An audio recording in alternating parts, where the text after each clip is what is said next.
Well, we've been taking on this month, pleasing Him through godly families. And I've asked tonight if we could please have Brother Terry and Miss Ann Duff come. She told me in the back she was preaching tonight, and I got a little shook up. I got a little nervous about that, but I think that's probably going to be okay. This precious family, of course, I believe Mrs. Duff was baptized here at Harrison Park in the pond there by Brother Hyles on an old-fashioned Sunday, and her family. They came here, grew up here, met here at First Baptist Church, have raised their family here. And I do know their son Mark and their daughter Mindy.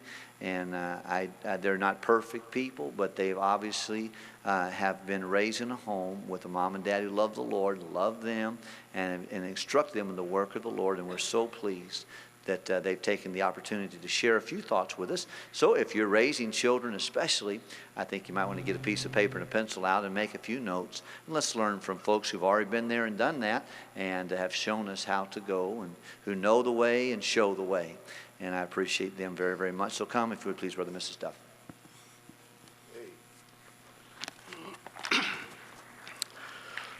Before we begin, I'd like to add a few words of an introduction. I'd like to introduce our children. Many of you know Mark. He's an assistant pastor here at First Baptist Church. Mark and Priscilla have 3 children, Megan, Jacob, and Michael. Our daughter Mindy is married to Charlie Rousey, who's the school administrator for Pastor Kurt Skelly in Pennsylvania. Mindy teaches 4th grade and is the church pianist. They have 3 daughters, Anna Gale, Autumn, and Audrey. We're very proud of both of our children and their families. And if I know Mark, he'll probably call Mindy tonight and tell him that we said he was our favorite. We were asked to give several reasons why we believe that our kids turned out. What does it mean that your children turn out? Although they both are in full-time Christian service, that we didn't have to have that for them to turn out. We believe that it means, first, they love God with all their hearts. They've accepted the faith that's been passed down to them, and that they love us. First of all, and most importantly, we prayed for wisdom. Proverbs 4:7 says, "Wisdom is the principal thing, therefore get wisdom." I think this is the best starting place to raise a family. To lead your family without God's wisdom is a road that you never want to take. Ann's going to continue for a while. Besides my salvation, my husband and my children are my greatest blessings in life. I've always told my children that they're my greatest gift from God, and I've always told the Lord that I would give him the credit if my children turned out right. And it is by his grace and goodness, not because I did everything right. The goals I had for our children was to love and serve God, and then I also wanted them to be respectful and responsible and to have good manners. And I knew I didn't have the answers on my own, or I didn't have the wisdom without God's help. So I really didn't know what to say, so I did a brave thing. I asked my daughter to tell me some of the positives and negatives and to evaluate her life in being raised in our home. And I told her I wanted her to be honest, but she was kind and merciful. She only told me the few positive things. I knew the negatives. The first thing she listed was having family dinners together.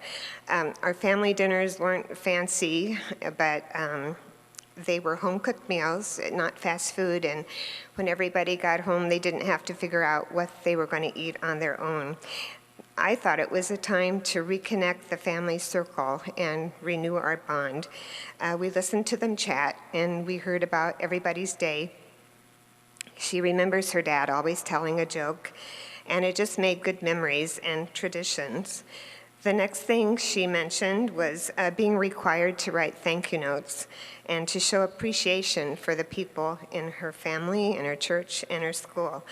And in my opinion, nothing took the place of a handwritten note. It's so personal. But I know texting is the popular thing, but I just like the handwritten note. And both of our children are still so thoughtful, and they're diligent about expressing their gratitude. And we can see them teaching their own children attitudes of gratitude.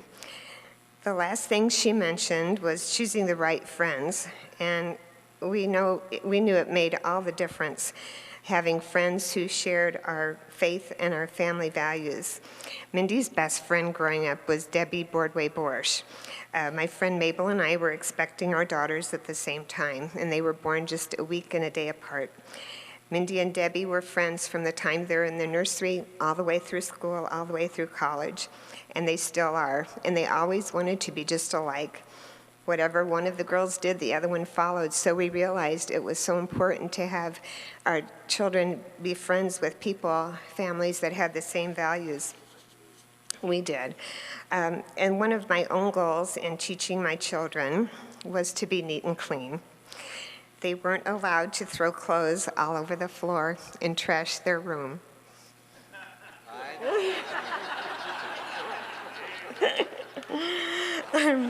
Excuse me. Oh, that was, No matter what the sermon said this morning, we refuse to change anything in this.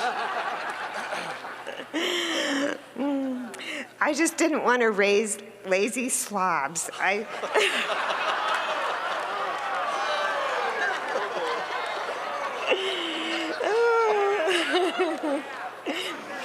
Well, I also wanted them to realize their dad worked hard for everything that they had, all the things, all of their toys and their everything they had, and it was their responsibility to take care of them.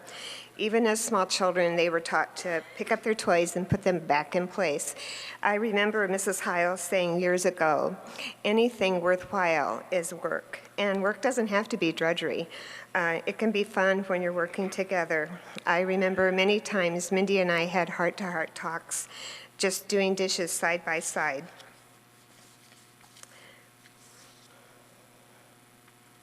Sorry, I lost my notes.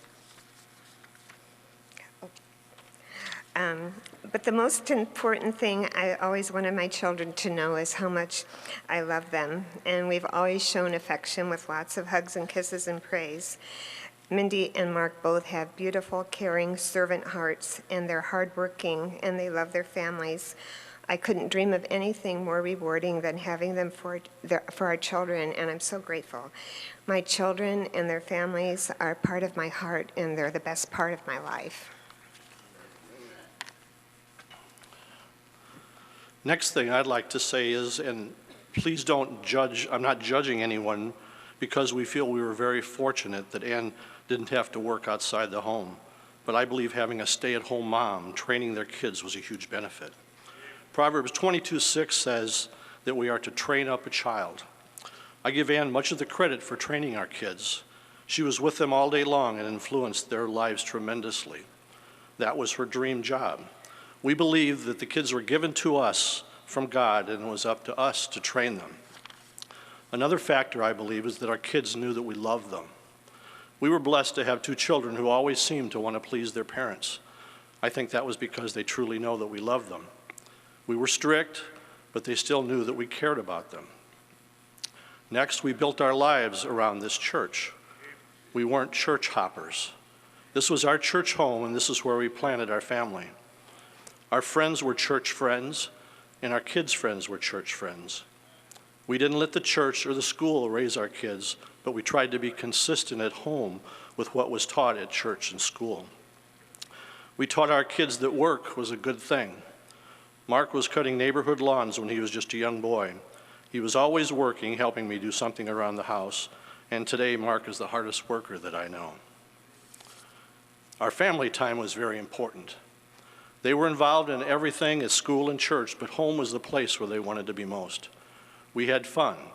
We didn't try to hide things from our kids. Mark once said, if someone or something was weird and crazy, you called it weird and crazy. He said you didn't lie to us. Meals together, vacations together.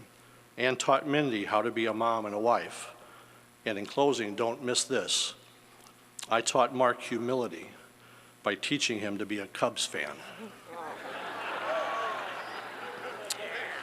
We certainly didn't do everything right. In all honesty, if I told you the things I did wrong, we'd be up here for many hours. But by the grace of God, it's by the grace of God that our children are who they are today. Thank you, Pastor, for this opportunity.